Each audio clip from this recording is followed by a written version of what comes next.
J'ai vu mon père embrasser cette fille dans sa voiture garée sous les platanes de l'avenue Foch. Ses lèvres voraces comme celles d'un adolescent en rut. Et j'ai su que le monde que j'avais cru solide s'effondrait en un baiser. Elle avait exactement mon âge. 23 ans. Avec ce regard innocent que j'avais croisé des semaines plus tôt au club de lecture de la bibliothèque Mazarine. Et pourtant, elle était déjà en train de détruire ma mère sans le savoir. Pour Pâques, j'ai envoyé l'invitation « Viens chez nous ». Élise. Pour un repas en famille. Ce sera inoubliable. Et là, dans l'ombre de ma chambre, j'ai souri pour la première fois depuis des jours. Parce que la vengeance, quand elle est froide et calculée, a le goût doux amer du chocolat noir fondu sur une hostie profanée. Paris s'éveillait sous un ciel de printemps trompeur. Ce genre de bleu limpide qui fait croire aux imbéciles que la vie est une promenade le long de la Seine. Mais pour moi, Camille Duval, étudiante en littérature à la Sorbonne. Chaque pas sur le trottoir de la rue de Rivoli résonnait comme un glas. C'était le 15 mars. 3 semaines avant Pâques. Et j'avais surpris mon père. Antoine Duval. Notaire respecté du 16e arrondissement. Dans son Audi noir. Avec cette Élise Moreau. J'étais sorti plus tôt de mon séminaire sur Balzac. Mon sac rempli de notes sur la cousine bête l'ironie du sort. Un roman de vengeance familiale où j'avais décidé de rentrer à pied. Pour aérer mon esprit engourdi par les dissertations. La bibliothèque Mazarine. Où se tenait notre club de lecture. N'était qu'à 10 minutes. Et j'avais croisé Élise là-bas la veille. Lors d'une discussion animée sur Madame Bovary. Elle avait ri à une de mes remarques sur l'adultère d'Emma. Ses yeux verts pétillants d'une fausse candeur, oh. Camille. Tu as raison. L'ennui conjugal est le pire des poisons. Si elle avait su que son propre venin coulait déjà dans les veines de ma famille. Je m'étais arrêté net en voyant l'Audi. Vitre baissée. Garé en double file devant un café chic. Mon père. Cet homme de 55 ans au costume impeccable. Aux cheveux grisonnants taillés chez le coiffeur de l'avenue Montaigne. Penché sur le siège passager. Et elle? Élise. Les jambes nues sous une jupe plissée trop courte pour une amie de lecture. Les mains agrippées à sa nuque comme si elle se noyait en lui. Le baiser avait duré une éternité aux 5 secondes. Peut-être dit avant qu'il ne recule. Essuyant sa bouche du revers de la main. Et qu'elle ne murmure quelque chose qui le fit rire. Ce rire grave et complice que je n'entendais plus à la maison depuis des mois. J'avais reculé dans l'ombre d'un porche. Le cœur cognant comme un marteau sur une enclume. Et j'avais vomi mon café du matin sur les pavés irréguliers. Pas de larmes. Pas encore. Juste une nausée viscérale. Le genre qui vous retourne les tripes et vous laisse l'estomac en feu. Rentré à l'appartement familial. Au 7e étage d'un immeuble haussmannien de la rue de Passy. Fut une torture. L'ascenseur. Avec son miroir terni. Me renvoyait l'image d'une fille pâle. Les lèvres pincées. Les yeux injectés de sang. Maman? Isabelle? Était dans la cuisine. En train de préparer un coq au vin pour le dîner au son rituel du mercredi. Pour raviver la flamme. Comme elle disait avec ce sourire forcé qui ne trompait personne. Elle avait 48 ans. Des rides d'inquiétude autour des yeux bleus hérités de sa mère normande. Et une silhouette encore gracile malgré les années d'ennui domestique. Camille. Ma chérie. Tu es rentrée tôt. Antoine sera ravi. Il adore quand on dîne tous ensemble. Sa voix était un fil tendu. Prête à rompre. Je l'avais serré dans mes bras. Inhalant son parfum de lavande et de vin rouge. Et j'avais failli tout lui dire. Mais les mots s'étaient coincés dans ma gorge. Comme des arêtes de poisson. À quoi bon? Elle le savait déjà. Au fond d'elle. Ces silences qui s'allongeaient au dîner. Ces regards fuyants de papa vers son téléphone. Non. La vérité brute l'aurait brisée comme une porcelaine de Limoges jetée du balcon. Ce soir-là. Le repas fut un simulacre. Papa rentra à 8 heures. Fleurant le tabac froid et une eau de Cologne trop musquée, celle qu'il réservait aux réunions tardives au cabinet. Il embrassa maman sur la joue. Un baiser sec comme un contrat notarié. Puis se tourna vers moi, ma grande. Comment va la Sorbonne? Toujours plongé dans tes romans sombres? Son ton était léger. Presque paternel. Mais je vis dans ses yeux une lueur coupable. Comme un renard surpris près du poulailler. J'aurais pu hurler, et toi? Plongé dans les cuisses d'une gamine de mon âge. Mais je souris. Mordant l'intérieur de ma joue jusqu'au sang. Oh. Papa. J'ai découvert un club de lecture génial à Mazarine. Des gens passionnants. J'ai même rencontré une fille. Élise. Qui lit Flaubert comme personne. Son verre de Bordeaux trembla légèrement dans sa main. Élise? Ça me dit quelque chose. Une cliente? Peut-être? J'eus envie de rire. Un rire hystérique qui aurait fait voler en éclats les verres de cristal. Non. Juste une lectrice. Elle est rafraîchissante. Les jours suivants furent un lent empoisonnement. Je ne dormais plus. Hanté par des images, le corps d'Élise contre le sien dans la voiture. Les seins pressés contre le tableau de bord. Les gémissements étouffés par la circulation de l'avenue. Je fouillais son téléphone quand il le laissait traîner ou des messages codés. Rendez-vous lecture demain. Des photos volées d'elle en robe d'été. Le décolleté offert comme un fruit mûr. Et maman? Elle errait dans l'appartement comme un fantôme. Polissant l'argenterie. Réarrangeant les livres de la bibliothèque familiale au Proust. Gide. Ces auteurs qui disséquaient l'âme humaine avec une précision chirurgicale. Un soir, je la surpris en train de pleurer dans la salle de bain. Le mascara coulant en rigole noir sur ses joues. Maman? Elle sursauta. Essuyant son visage d'un geste rageur. Rien. Chérie. Juste. La fatigue. Je la serrai contre moi. Sentant ses os saillants sous la robe de chambre en soie. Papa t'aime. Tu sais. Mensonge. Pire. Une demi-vérité empoisonnée. Mais elle hocha la tête. Et je partis dans ma chambre. Le ventre noué par la honte. C'est là. Dans le silence de minuit.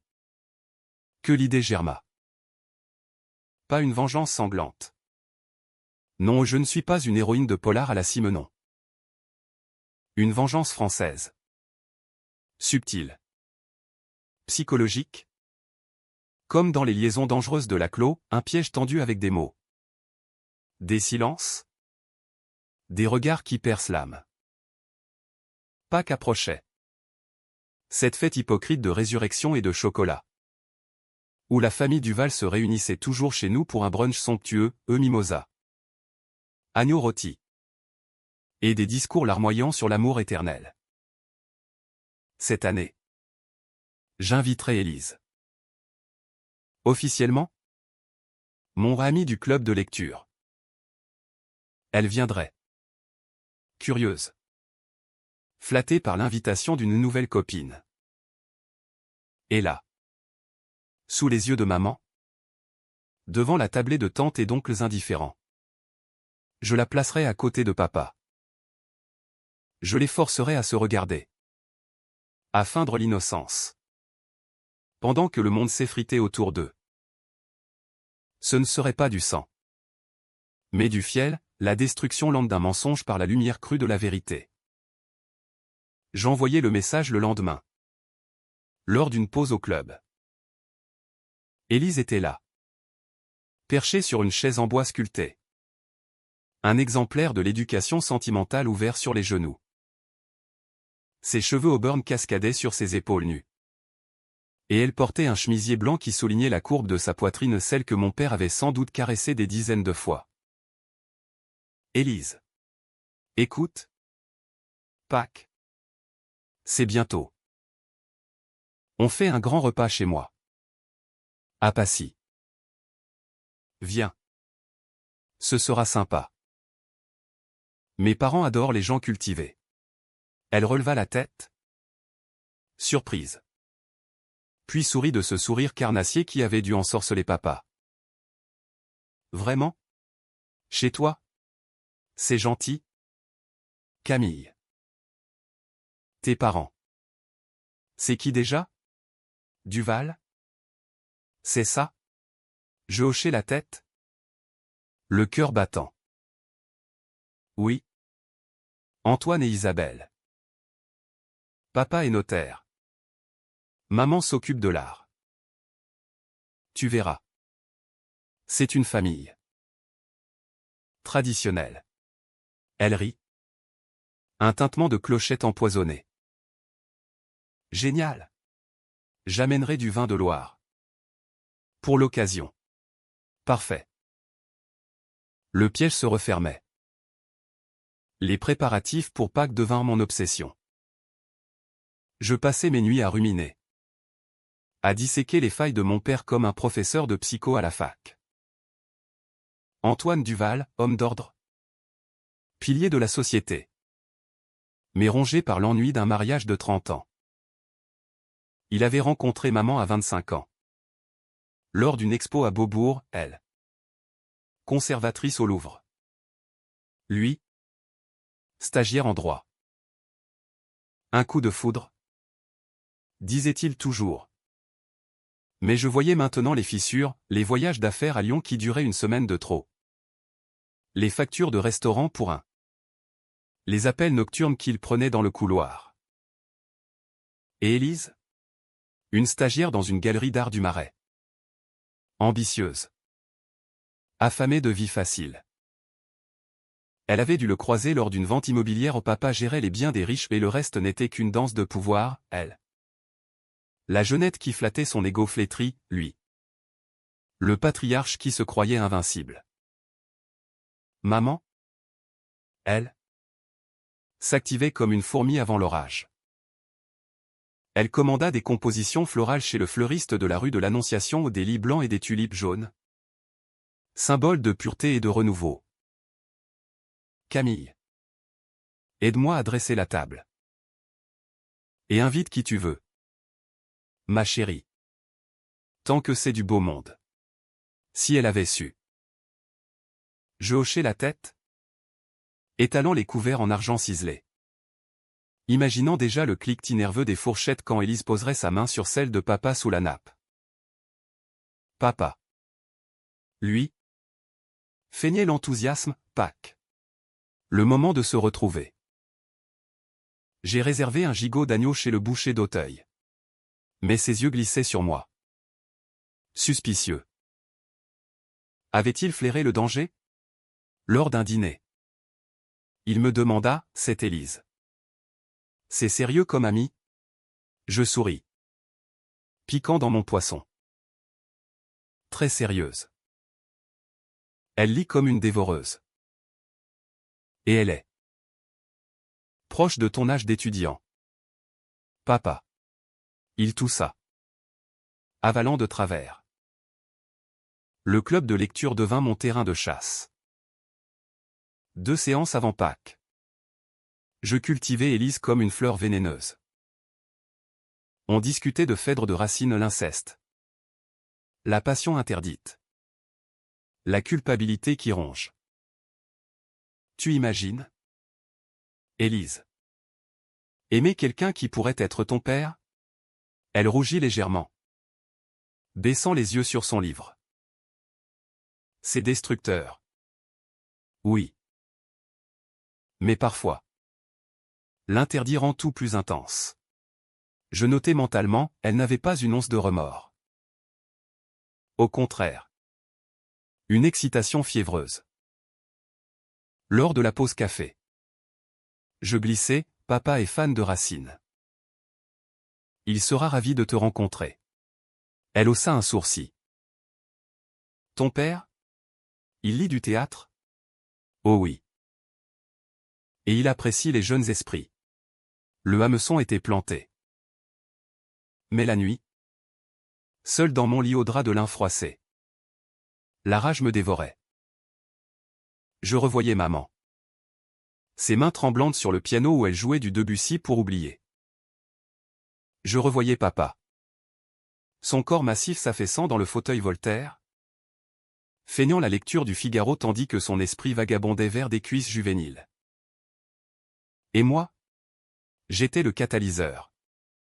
La fille invisible devenue justicière. Était-ce de la vengeance ou de la folie? Les miroirs de l'appartement me renvoyaient une Camille aux traits tirés. Aux yeux creux comme ceux d'une anorexique. Tu vas trop loin. Murmurait une voix intérieure. Celle de la petite fille qui cueillait des pâquerettes avec papa dans le jardin de Normandie. Mais l'autre voix. La plus forte. Hurlait, il mérite de crever de honte. Pâques arriva comme un orage masqué par des nuages de ouate. Le 20 avril. À l'aube, Paris s'habillait de ses habits festifs, les cloches invisibles sonnaient dans le vent tiède. Et les marchés de la rue Claire débordaient de paniers de pain et de lapins en chocolat. Chez nous, l'appartement embaumait l'agneau rôti et le pain brioché. Maman virevoltait en robe fleurie. Un tablier noué autour de la taille. Chantonnant la vie en rose d'une voix chevrotante. Tout est parfait. N'est-ce pas? Camille? Je hochai la tête, disposant les cartes nominatives sur la table de la salle à manger au vin couvert. Pour les oncles, tantes, cousins de province. Et au centre? Entre papa et maman, Élise Moreau. Les invités arrivèrent vers midi. Un cortège bruyant de bises et de compliments. Tante Marie. Avec son collier de perles et ses anecdotes sur Deauville, oncle Bernard. Le banquier rougissant au vin blanc. Papa trônait en chemise blanche impeccable. Serrant des mains. Racontant des blagues sur les impôts. Antoine. Toujours le roi de la fête, lança Bernard. Si seulement il savait que le roi était nu. Son sceptre dressé pour une gamine. Puis la sonnette retentit. J'allais ouvrir. Le pouls à 100 à l'heure. Élise se tenait là. En robe trapèze verte émeraude. Un bouquet de jonquilles à la main. Et une bouteille de Sancerre sous le bras. Camille. Quelle belle maison. Ses yeux balayèrent le vestibule. S'attardant sur les portraits de famille aux mamans jeunes. Papa en costume 3 pièces. Je l'embrassai sur les 2 joues. Sentant son parfum de jasmin. Celui que papa achetait chez Diptyque. Entre. Viens. Tout le monde est impatient. Le choc fut électrique. Je la guidai vers la table, où papa se tenait. Un verre de champagne à la main. Leurs regards se croisèrent un instant suspendus. Comme dans un film de René. Où le temps se fige en une boucle infernale. Élise, murmura-t-il. La voix rauque. Elle pâlit. Ses lèvres s'entr'ouvrant sur un Antoine. Maman? Occupée à servir les amuse-bouches. Ne vit rien. Chérie. Présente-nous ton ami. Je pris la parole. La voix claire comme une lame, maman. Papa. Voici Élise Moreau. Du club de lecture. Élise. Mes parents. Antoine et Isabelle Duval. Élise balbutia un enchanté. Tendant le bouquet d'une main tremblante. Papa avala son champagne d'un trait. Toussant. Bienvenue. Chez nous. Le repas commença dans un bourdonnement de conversations anodines, le temps printanier. Les élections européennes. Les derniers scandales au Louvre. Mais sous la surface. C'était une mer en ébullition. Je plaçais Élise à la droite de papa. Maman à sa gauche, un triangle infernal. Raconte-nous. Élise. Qu'est-ce qui t'amène à Paris, demanda maman. Polly. Versant du vin dans sa flûte. Élise. Reprenant contenance. Souris, oh. L'art. Surtout. Je suis stagiaire dans une galerie du Marais. Et la littérature. Grâce à Camille. Papa fixait son assiette. Découpant l'agneau avec une précision maladroite. La fourchette grinçant sur la porcelaine. Le Marais. Quartier charmant. J'y ai des clients. Parfois. Sa voix était tendue. Comme un câble d'acier prêt à rompre. Je sirotais mon jus de fruits au pas d'alcool. Je voulais être lucide pour le spectacle. Les tantes papotaient sur les robes de Pâques à Neuilly. Les cousins se chamaillaient pour les bonbons. Mais moi. Je disséquais chaque regard volé, Élise jetant des coups d'œil furtifs à papa. Lui évitant ses yeux. Maman sentant l'orage sans le nommer. Puis vint le moment des œufs, tradition du Val. Où chacun cachait un message dans un œuf dur. À ton tour. Élise, lança maman. Élise cassa le sien. En sortit un papier froissé, que l'amour renaisse comme le printemps. Ironie cruelle. Papa blêmit. Je pris le mien. Lisant à voix haute, la trahison est un poison lent. Mais la vérité est un feu purificateur. Silence. Tous les yeux sur moi. C'est de Balzac. Expliquai-je. Pour Pâques. Il faut du drame. L'après-midi s'étira en cauchemar lent. Les invités passèrent au salon pour le café. Les fauteuils bergèrent grinçant sous les corps repus. Élise. Piégée. Tenta de s'éclipser aux toilettes, je la suivis. Tout va bien, demandai-je. Bloquant la porte. Ses yeux verts, maintenant voilés de panique, me fixèrent. Camille. Ton père. C'est pas ce que tu crois. Je ris. Un rire bas. Venimeux. Ah bon? Et les baisers dans l'audit. C'est de la littérature? Elle recula. Heurtant le lavabo en marbre. Comment tu? Écoute. C'était une erreur. Il m'a dragué. J'ai cédé. Mais on a arrêté. Mensonge. Je le sentais dans son tremblement. Reste pour le dessert. Maman fait une tarte aux fraises divines. Elle hocha la tête. Vaincue. De retour au salon. Le drame éclata. Papa. Isolé près de la fenêtre donnant sur les toits de Passy. Attira Élise dans un coin. Je les vis, sa main sur son bras. Murmurant furieusement. Qu'est-ce que tu fous ici? Elle répondit. Les larmes aux yeux, c'est elle qui m'a invité. Je ne savais pas. Maman? Apportant le plateau de fromage. S'immobilisa. Elle avait vu. Son visage se décomposa. Comme une statue de cire fondant au soleil. Antoine? Sa voix était un murmure brisé. Il se tourna. Livide. Isabelle? Ce n'est rien. Mais elle avait déjà vu les regards. Les gestes. Le salon se tut, les tantes retinrent leur souffle. Ce fut maman qui lança la première grenade. Elle? Cette fille? Combien de temps? Antoine? Sa voix, d'habitude douce, claqua comme un fouet. Papa bafouilla, c'est une erreur. Un moment d'égarement. Élise, au centre du vortex, éclata en sanglots. Je suis désolé. Madame Duval. C'était stupide. Les invités, pétrifiés, échangeaient des regards gênés. Tante Marie murmura, mon Dieu. Un scandale.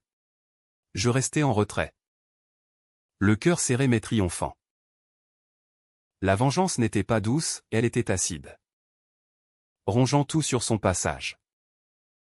Papa tenta de sauver les meubles, allons. Chérie. Pas devant tout le monde. Mais maman? Les poings serrés. L'achat, devant tout le monde? C'est comme ça que tu vis nos vies. En public? Elle se tourna vers Élise, et toi? Petite? Tu as quel âge? 23? L'âge de ma fille? Élise hocha la tête. Effondrée. Sortez. Tous les deux. Papa protesta. Mais maman? Pour la première fois. Hurla, dehors. Où je raconte tout à tes associés. À tes clients. Fini. Ta petite vie parfaite? Les invités partirent dans un murmure de condoléances maladroites. Élise s'enfuit en larmes. Le bouquet de jonquilles abandonné sur le parquet. Papa. Seul face à maman. Implora Isabelle. Je t'en prie. Mais elle le gifla.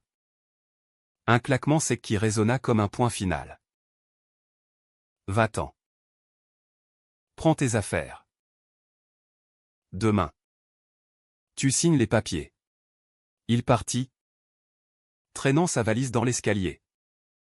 Le dos voûté comme un vieillard. La nuit tomba sur Passy. Lourde d'orage. Maman et moi. Assises à la table vide. Partagions une bouteille de cognac au son remède à elle contre les abysses. Pourquoi? Camille? Pourquoi l'inviter? Demanda-t-elle. Les yeux rougis. Je pris sa main. Froide comme la mort. Pour que tu vois. Maman. Pour que tu brises les chaînes. Elle pleura. Longuement. Puis se redressa, tu as raison. C'est fini. Et dans ce regard, je vis naître une femme nouvelle. Forgée dans le feu de la trahison. Les semaines suivantes furent un lent démembrement. Papa s'installa dans un hôtel près des Champs-Élysées. Envoyant des fleurs et des promesses par SMS. Maman consulta un avocat ou pas n'importe lequel. Un requin du barreau de Paris qui transforma notre appartement en champ de bataille juridique. Les papiers de divorce volèrent, miens à moitié. Pension alimentaire exorbitante. La maison à maman. Élise disparut du club de lecture, on murmura qu'elle avait démissionné de sa galerie. Fuyant vers Lyon ou Marseille. Moi? Je repris mes cours à la Sorbonne. Mais les livres avaient perdu leur saveur. La cousine bête me semblait maintenant triviale, ma propre vengeance était bien plus nuancée. Plus cruelle. Un soir de mai. Sous les cerisiers en fleurs du Luxembourg. Je croisai papa par hasard. Il avait maigri. Ses yeux caves comme des puits. Camille.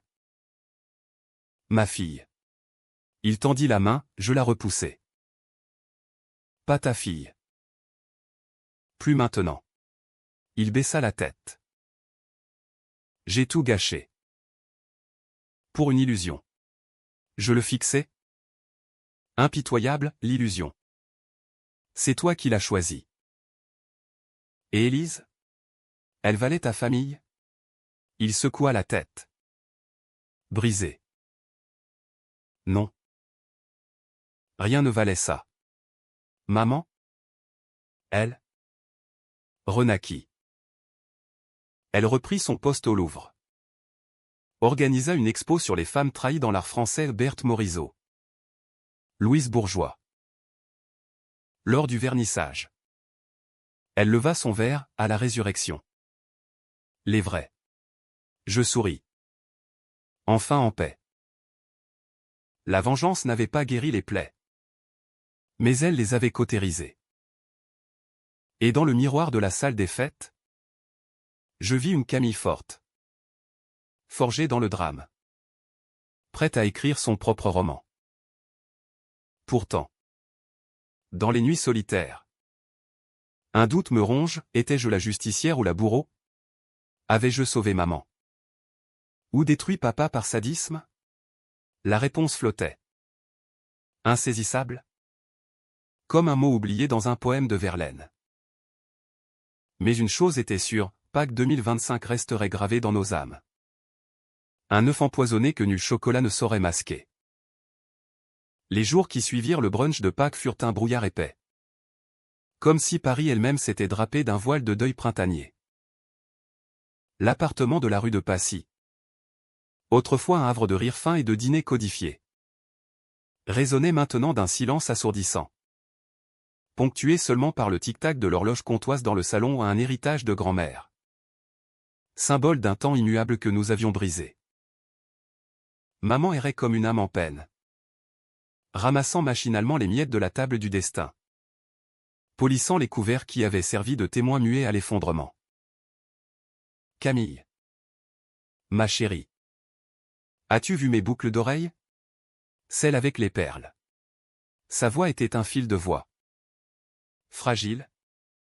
Et je savais qu'elle fouillait non pas pour les bijoux, mais pour un fragment de l'illusion perdue. Je les retrouvais sous le coussin du canapé. Là où papa les avait ôtés lors d'une étreinte oubliée.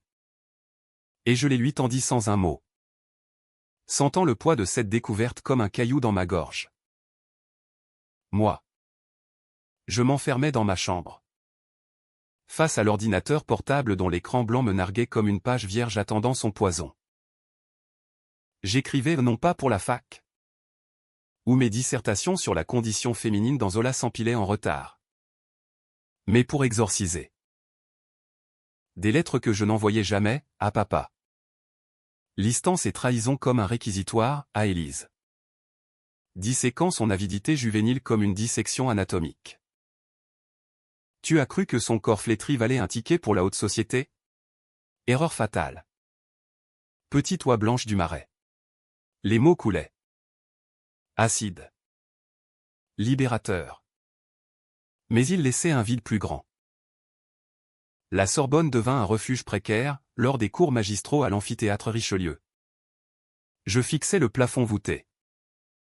Imaginant les fresques craquelées comme les fissures de notre famille. Mes camarades. Ces fantômes insouciants discutant de Sartre autour d'un café au Procope.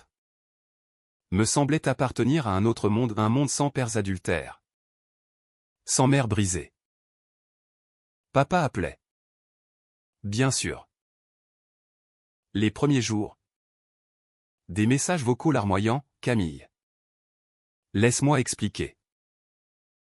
C'était une folie passagère? Un vide que ta mère ne comblait plus. Un vide? J'effaçais sans écouter. Mais un soir? La rage me poussa à décrocher. Sa voix. Rauque d'insomnie. Suppliait, viens me voir. À l'hôtel. Juste 5 minutes. L'hôtel de Crillon. Bien sûr, ironie. Le palace des amours illicites. J'y allais. Le cœur blindé. Vêtu d'un jean usé et d'un pull noir. Comme une veuve en deuil. La chambre 312 puait le cigare cubain et la solitude, lit king size défait. Chemise froissée sur une chaise. Une bouteille de whisky entamée sur la table basse. Il se leva. Les épaules voûtées sous un peignoir trop grand. Ma fille. Je l'interrompis, pas de ça. Dis-moi pourquoi. Il s'effondra sur le bord du lit. La tête dans les mains. L'ennui. Camille. 30 ans de routine. De clients chiants. De dîner où on parle météo. Élise. Elle était vive. Curieuse. Elle me faisait me sentir jeune. Jeune? Un rire amer m'échappa. Jeune comme un violeur de 20 ans? Elle a mon âge. Papa. Mon âge. Il releva la tête. Les yeux rougis. Je sais. C'est pour ça que j'ai arrêté. Mais tu l'as invité. Pourquoi? Je le fixais? Impitoyable, pour que tu goûtes ta propre médecine. La honte publique? Comme tu nous as publiquement humiliés. Il pleura alors. Des sanglots d'homme adulte. Gutturaux. Qui secouèrent son corps massif. Pour la première fois. Je vis non le notaire invincible. Mais l'homme fragile. Le fils de paysan normand qui avait gravi l'échelle sociale à coups de volonté et de compromis. Je t'aime, Camille. Et ta mère. Je l'aime encore. Mensonge pieux. Je partis sans un regard en arrière. Claquant la porte sur ses battants. Dans l'ascenseur au miroir doré. Je vomis des larmes pas pour lui. Mais pour l'enfant que j'avais été. Celle qui croyait aux contes de fées familiaux. Maman? De son côté. Se muait en Amazone. Le lendemain du scandale. Elle appela maître Lefebvre. L'avocat qui avait défendu sa sœur dans un divorce ou le 10 ans plus tôt. Isabelle? Vous avez toutes les cartes en main. Déclara-t-il lors de leur rendez-vous au café de Flore. Où les intellos parisiens sirotaient leur absinthe en disséquant l'existence. Cartes, les relevés bancaires montrant les hôtels et restos pour déjeuner d'affaires. Les SMS interceptés par un ami hacker, maman avait ses réseaux. Et mon témoignage la voiture. Le baiser. L'invitation fatale. On le saigne. Conclut-elle. Un éclat froid dans les yeux. À la maison. Elle rangeait ses vêtements à lui dans des cartons étiquetés à donner. Ses photos de mariage au fond d'un tiroir. Camille. Aide-moi à trier les livres. Ceux qu'il aimait. On les jette. On brûla les 3 mousquetaires dans la cheminée au symbole d'honneur perdu. Et ce fut cathartique. Les flammes dansant comme des diables rieurs. Mais la nuit, elle craquait. Je l'entendais sangloter dans la chambre conjugale. Maintenant un mausolée de draps froids. Un soir, elle vint dans ma chambre. En nuisette blanche. Les cheveux en désordre. Il m'a trompé depuis 2 ans. Tu sais? J'ai trouvé des traces. 2 ans. Le choc me frappa comme un uppercut. Pourquoi tu n'as rien dit? Elle s'assit sur mon lit. Prit ma main. Pour toi. Chérie. Pour ne pas briser la famille. Ironie tragique, c'est moi qui avais allumé la mèche. Et maintenant, demandai-je. Elle sourit. Un sourire d'acier, maintenant. Je vis. Pour moi. Le lendemain. Elle s'inscrivit à un cours de peinture à l'atelier de Montparnasse Les femmes et l'abstraction. Ironisa-t-elle. Et moi. Je l'accompagnai. Palette en main. Barbouillant des toiles de rouge sang et de noire vengeance. Élise. Elle. Hanta mes rêves comme un spectre. Au club de lecture. Son siège resta vide, les autres membres murmuraient, pauvre fille. Un scandale familial. Je ris intérieurement, pauvre. Elle avait choisi le feu. Un jour, un mail anonyme atterrit dans ma boîte, Camille. Je pars à Bordeaux. Désolé pour tout. Élise. Pas d'excuse pour maman. Juste pour moi la complice involontaire. Je supprimai sans répondre. Mais le doute s'insinua, et si elle était une victime? Elle aussi. D'un prédateur en costume? Non. Ses rires au club. Ses œillades calculées où elle savait. Pax s'effaça.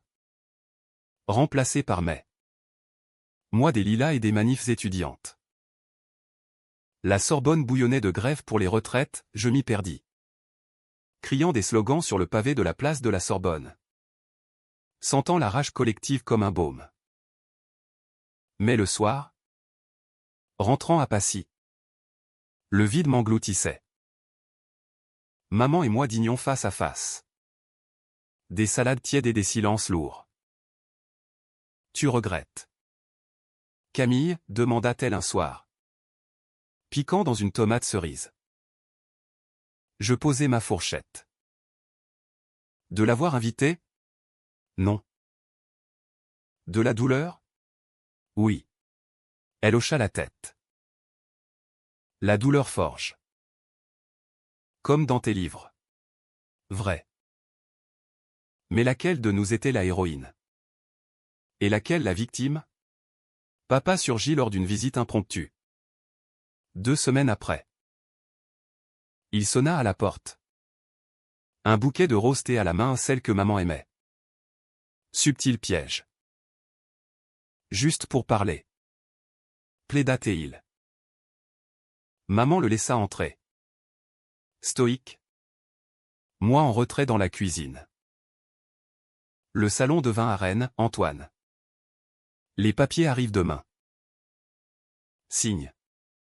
Et disparaît. Il supplia. À genoux presque, pour Camille. Pour notre fille. Maman rit. Un rire de Gorgone, notre fille a vu qui tu es. Elle mérite mieux. Il se tourna vers moi. Suppliant. Je sortis. Le regard froid, signe. Papa. Où je raconte tout au cabinet. Il signa. Brisé. Et parti. Les roses abandonnées sur le paillasson. L'été approchait. Torride. Moite comme une fièvre.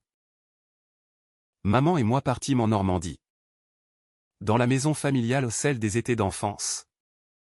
Avec ses dunes et ses marées montantes. Là.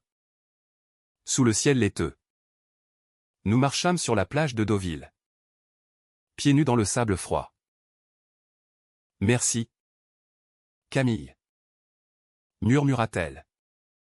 Le vent emportant ces mots. Pourquoi?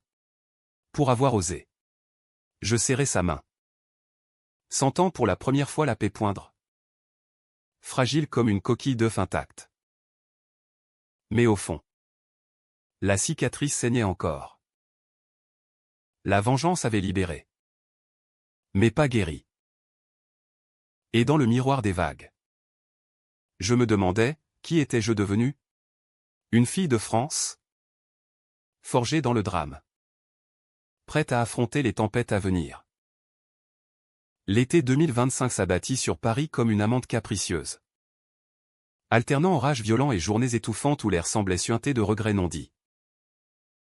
La maison de Normandie devint notre sanctuaire temporaire.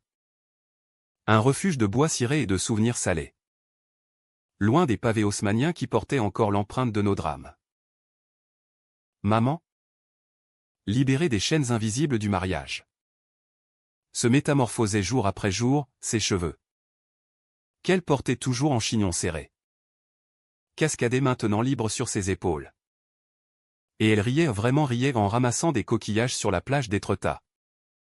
Ses pieds nus fouillant le sable gris comme une archéologue exhumant des trésors enfouis. Regarde ça.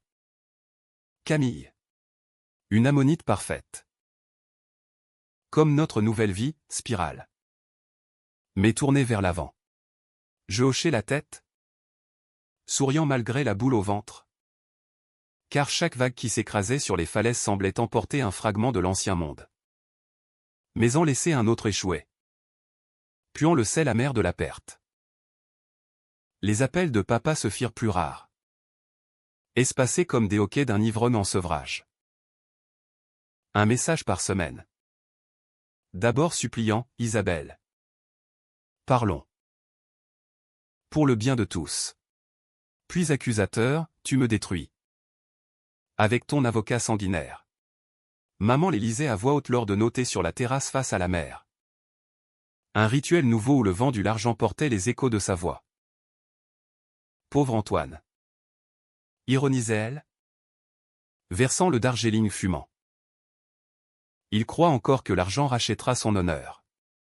Les papiers étaient signés depuis belle lurette, Maître Lefebvre avait été impitoyable.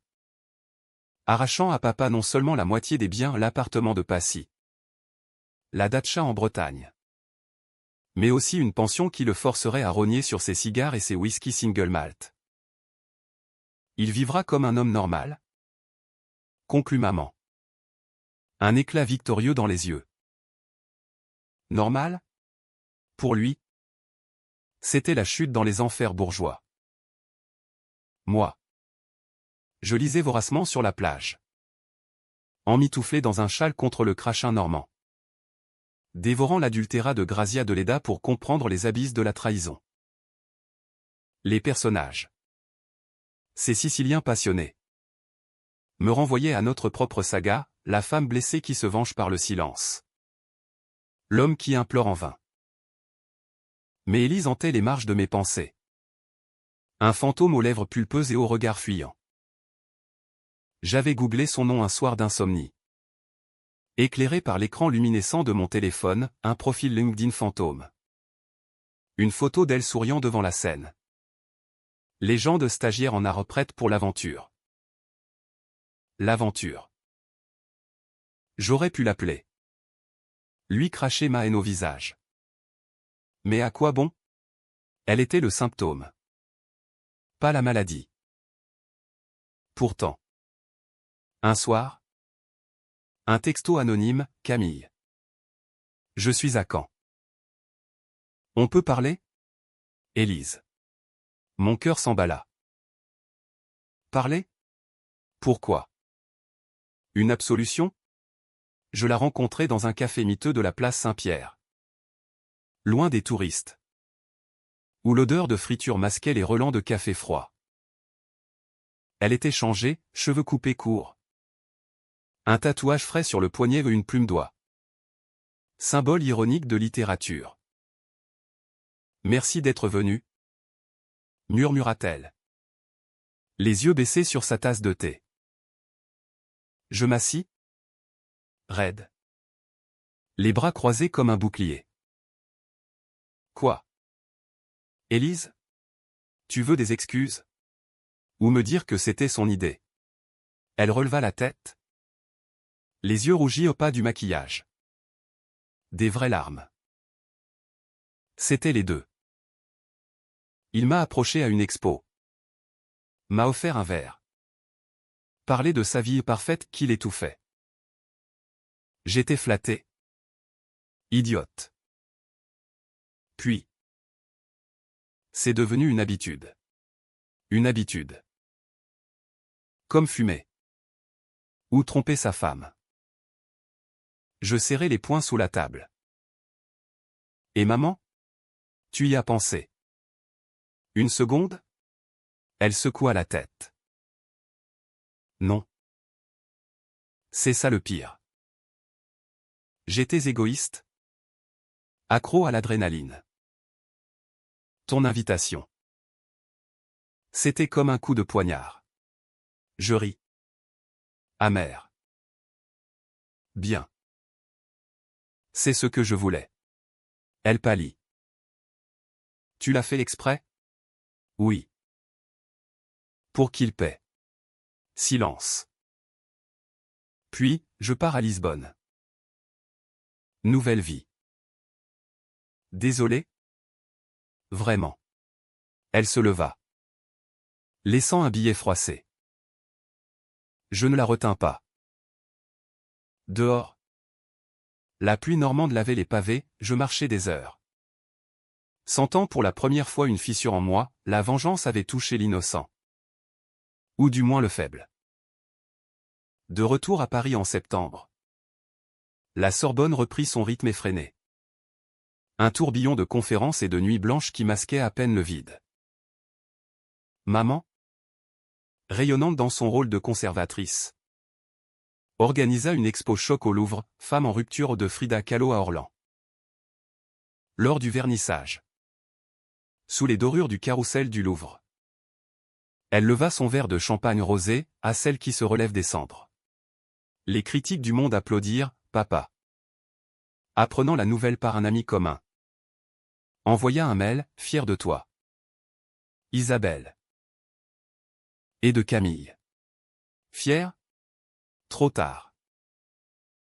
Je répondis pour elle, garde ta fierté pour ton miroir. Mais le destin. Ce farceur à la manière de Maupassant. Nous réserva une ultime torsion. Octobre. Lors d'une soirée au club de lecture repris sans Élise. Avec de nouvelles têtes anonymes. Je reçus un appel de l'hôpital Pompidou. Papa. Crise cardiaque. Venez vite. Dit l'infirmière. Voix neutre comme un bulletin météo. Maman et moi échangeâmes un regard, allez. Pourquoi? Une réconciliation de façade? Pourtant. Nous partîmes. Le cœur serré dans la nuit parisienne. Les phares des taxis ébranlent l'asphalte humide. À l'hôpital. Il gisait pâle sous les néons blafards. Tubulure et moniteur bipant comme un requiem électronique. Isabelle. Camille. Sa voix était un râle. Maman s'approcha. Prit sa main veineuse. Antoine. Pourquoi maintenant? Il pleura. Faiblement. La solitude. Sans vous. Je meurs déjà. Je restais en retrait. Observant cette scène comme un spectateur de théâtre absurde, l'homme brisé implorant l'absolution. Nous le visitâmes quotidiennement. Un rituel forcé qui rouvrait les plaies. Maman parlait du beau temps. Des expos, moi. Je lisais à voix haute des extraits de Le Père Goriot. Sur l'ambition paternelle dévorante. Baline. Camille. Lis autre chose. Mais je continuais. Impitoyable. Une semaine plus tard. Il sortit. Diminué. Marchant avec une canne. Le notaire fier réduit à un fantôme. Merci d'être venu, murmura-t-il lors de la dernière visite. Maman hocha la tête, pas pour toi. Pour clore le chapitre. Dehors. Sous la pluie fine. Elle se tourna vers moi, c'est fini. Vraiment. Oui. Mais au fond. Les échos persistaient. L'hiver arriva. Neigeux et impitoyable. Enveloppant Paris d'un manteau blanc qui effaçait les traces. Maman rencontra un antiquaire lors d'une vente aux enchères, un veuf charmant. Aux yeux gris comme la Manche. Il dînait au train bleu. Riait de tout et de rien. Moi. Je tombais amoureuse d'un fellow étudiant. Un breton aux cheveux roux. Lors d'un séminaire sur Camus. L'absurde de la vie. Me dit-il un soir. Nos corps enlacés dans un studio de la rue des Écoles. Mais l'amour, c'est la révolte. Vrai. La vengeance m'avait appris ça, révolter contre le mensonge. Pour renaître. Noël. Nous le passâmes à trois à maman. Son antiquaire. Moi et mon breton. Papa envoya une carte, joyeux Noël. Je suis seul. Mais en paix. Maman la brûla dans la cheminée. Et sous les guirlandes scintillantes. Je sus, la famille n'était pas le sang. Mais le choix. Le mien, une vie s'enchaîne. forgé dans le feu de Pâques. Pourtant, la paix n'était qu'illusion. Un vernis fragile sur une toile craquelée. L'hiver 2025 s'étira en janvier gris. Où Paris, engourdi par le froid mordant, semblait refléter l'âme engourdie des Duval ou plutôt des ex-Duval. Maman et son antiquaire, Henri, multipliaient les dîners aux chandelles dans des bistrots du VE arrondissement, où les huîtres de Cancale glissaient comme des promesses lisses. Il est gentil, Camille. Pas comme ton père, me confia-t-elle un soir, enroulée dans un châle jacquard, face à la cheminée crépitante de notre appartement maintenant un autre. Au singulier victorieux. Gentil. Le mot sonnait creux, comme un écho d'un dictionnaire usé. Je hochai la tête, sirotant un vin chaud aux épices. Mais intérieurement, une pointe de jalousie me transperçait, jalouse de sa renaissance. Ou de la mienne avortée? Mon idylle avec le Breton, Loïc, s'effrita comme neige au soleil. Il était passionné, citant l'étranger lors de nos promenades sous les arches du Pont des Arts. Mais ses silences lors des nuits partagées trahissaient un homme fuyant l'engagement comme la peste. Camille, tu portes encore ton drame comme un bouclier, me lança-t-il un soir, après une dispute sur un rien à un texto non répondu. Et toi? Tu fuis comme papa, rétorquai-je, les mots fusant comme des éclats de verre. Il partit, valise en main, laissant derrière lui un studio vide et un exemplaire corné de la peste.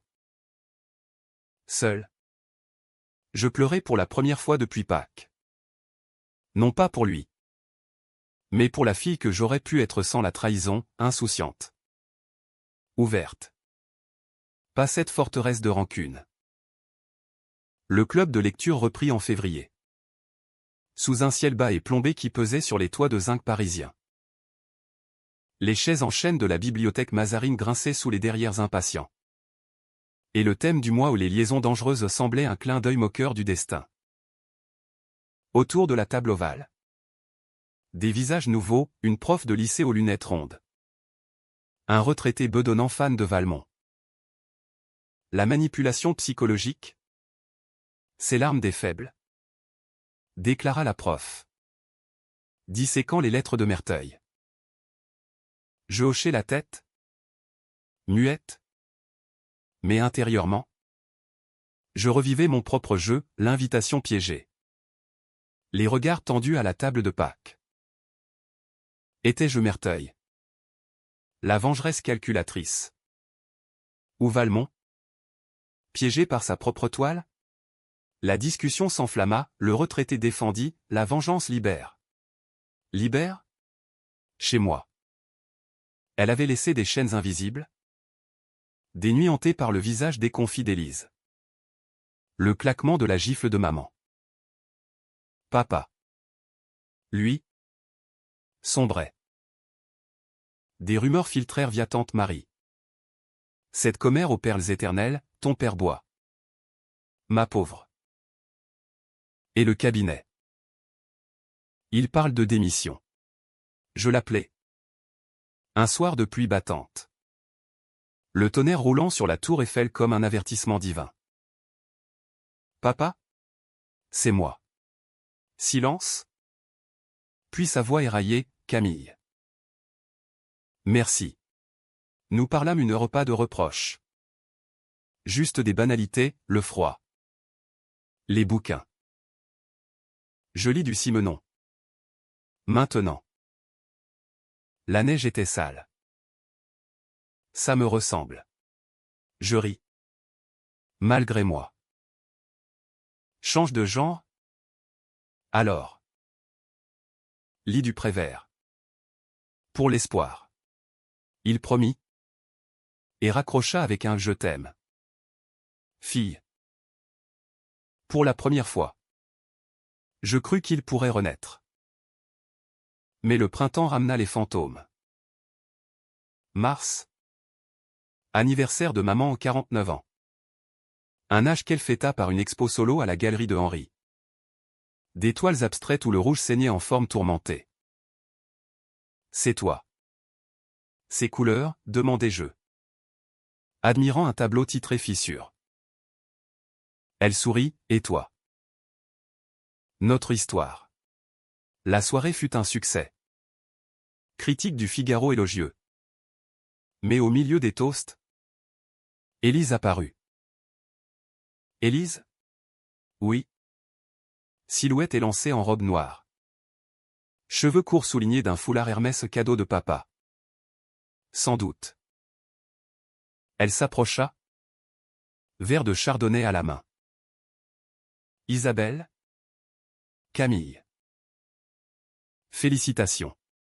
Maman se figea. Puis tendit la joue pour une bise froide. Élise. Tu oses venir? Élise baissa les yeux, j'ai su par Facebook.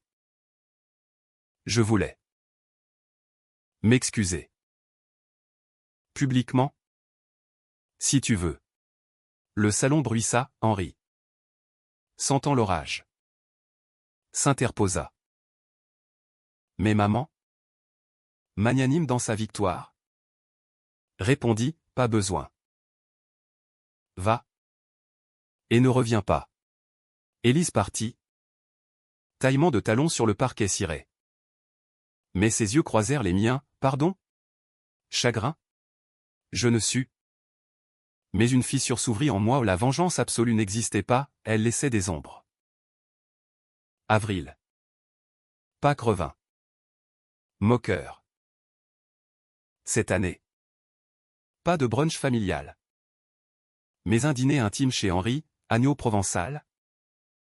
Eutin en bleu Sorbonne. À la résurrection. Trinqua maman. Loïc n'était plus là. Mais un nouveau flirt pointait à un éditeur rencontré au salon du livre. Aux yeux verts comme. Non. Je chassais l'image d'Élise. Papa nous invita par mail, rejoignez-moi à Deauville. Pour clore. Maman refusa, moi. J'y allais seul. Train corail brinque-ballant sur les rails rouillés. Deauville. Sous un ciel laiteux. Sentait le sel et les casinos. Papa m'attendait sur la plage des Planches. Canne en main. Manteau camel flottant au vent. Camille. Nous marchâmes. Silence d'abord. Puis il parla, j'ai revu Élise. Pas pour ça. Pour rompre net. Elle souffre. Tu sais. A perdu son job. Souffre. Un pincement me traversa. Et toi? Je vends le cabinet. Je pars en Bretagne. Près de la Datcha. Pour réfléchir. Réfléchir. À quoi? Ces erreurs? Nous nous assîmes sur un banc face à la mer agitée, il sortit un œuf de Pâques en chocolat. Fissuré. Pour rire. Ou pour pleurer. Je le cassai. Mordant le chocolat amer. Papa. Pardonne-moi l'invitation. Il secoua la tête, c'était nécessaire. Merci. Rentré à Paris. Je repris le club. Thématisant la rédemption avec les misérables. Hugo. Ce géant? Pardonnait, moi? Pas encore. Mais les jours s'allongeaient. Et avec eux. Une lumière timide, maman enceinte d'Henri? Non. Mais un voyage en Italie prévu. Moi. Un stage en édition. Papa. Des nouvelles, sobres. Consultant freelance. Élise? Oublié. Ou presque. Mais fleuri. Je croisai Loïc au Luxembourg. Camille. Bise maladroite. Pardon pour avant. Pardon. Le mot magique. Nous parlâmes. Rime. Et peut-être. Un futur. La vengeance s'estompait, laissant place à la vie chaotique. Mais vrai. L'été revint. Torride et impudique. Transformant Paris en fournaise où les terrasses des cafés débordaient de corps luisants de sueur et d'espoir moite. Maman et Henri s'envolèrent pour la Toscane. Laissant l'appartement de Passy à mes soins à un gardiennage solitaire où je flânais nu-pieds sur les tomates fraîches. Lisant Balzac à l'ombre des volets clos. Imaginant les amours contrariés de la comtesse de Restaud comme un écho lointain de notre saga. Loïc réapparut. Timide. Avec un bouquet de lavande volé dans un jardin public, deuxième chance. Nous rîmes de nos absurdités passées. Et nos nuits se teintèrent de tendresse pas la passion fiévreuse d'avant. Mais une quiétude forgée au feu. Où les corps se cherchaient sans urgence. Comme des vagues léchant un rivage apaisé. Papa. De son exil breton. Envoya des cartes postales, phare battus par les embruns de Ouessant. Légendé la solitude guérie. Je répondis par mail. Des nouvelles laconiques, mes examens à la Sorbonne. Un article publié dans une revue littéraire sur la vengeance féminine chez les sœurs Brontë. Fier de toi. Répliqua Théil. Fier. Le mot, jadis creux, prenait cher. Tante Marie. Lors d'un thé mondain rue de Grenelle. L'achat, ton père sort avec une veuve de Quiberon. Calme. Discrète. Une veuve? Je souris, que la roue tourne. Le club de lecture. Oasis mensuel. Explora Anna Karénine l'adultère fatal. Le train comme métaphore d'écrasement. Vronsky est un lâche. Trancha une nouvelle membre. Une Italienne aux yeux de braise. Et Anna? Victime ou coupable? Je parlais enfin, les deux. Comme nous tous. Les regards se tournèrent, la prof hocha la tête, c'est la nuance qui rend humain. Humain. Après Pâques. Je l'étais redevenu. Cicatrice comprise. Septembre ramena la rentrée. Frénétique. Avec ses amphis bondés et ses nuits de révision sous les lampes tamisées. Loïc et moi emménageâmes dans un studio exigu du quartier latin. Meubles Ikea et livres empilés comme des barricades. Notre forteresse. Plaisanta Théil. Accrochant un poster de Before Sunrise au mur écaillé. Maman. De retour de Toscane bronzée. Nous invita à dîner, risotto à la truffe chez Henri. Rire et anecdotes sur les vignes de Chianti. Camille rayonne. Nota TL.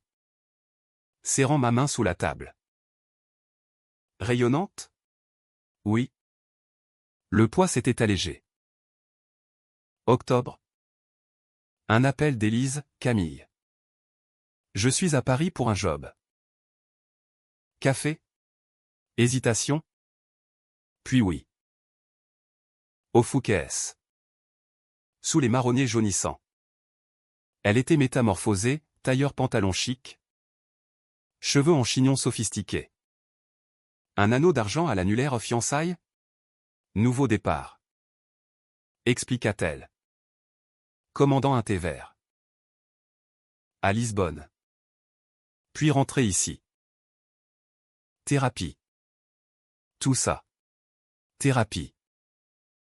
Pour laver le sang des mains? Et nous, demandai-je. Elle sourit. Triste, j'ai été conne. Pardon pour ta mère. Pardon accepté. Murmurai-je intérieurement. Nous parlâmes littérature Madame Bovary. Encore? Et pour la première fois. Je vis non la traîtresse. Mais une fille paumée. Comme moi. Novembre. Grisaille pluvieuse. Apporta une lettre de papa, je me marie en décembre. Viens. Si tu veux. Mariage? Avec la veuve? Maman haussa les épaules, sa vie. Loïc m'accompagna en Bretagne. Train TGV filant sous la pluie. La mairie de Quiberon. Minuscule. Sentant l'iode et les embruns. Papa. En costume neuf. Rayonnait aux côtés de Claire une femme aux cheveux blancs et au sourire doux.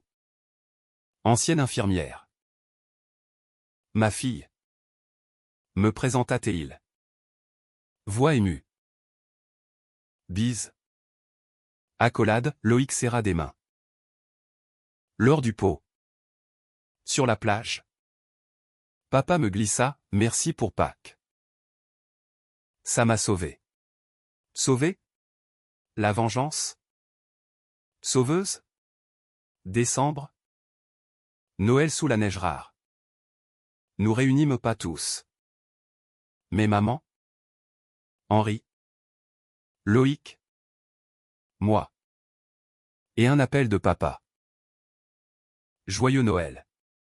Paix. L'année se clôturait. Et avec elle. Le chapitre. La nouvelle Camille. Écrivaine en herbe. Amoureuse. Fille d'une femme forte. La revanche? Un souvenir. Un œuf durci au feu. Symbole d'une résurrection tordue mais vraie.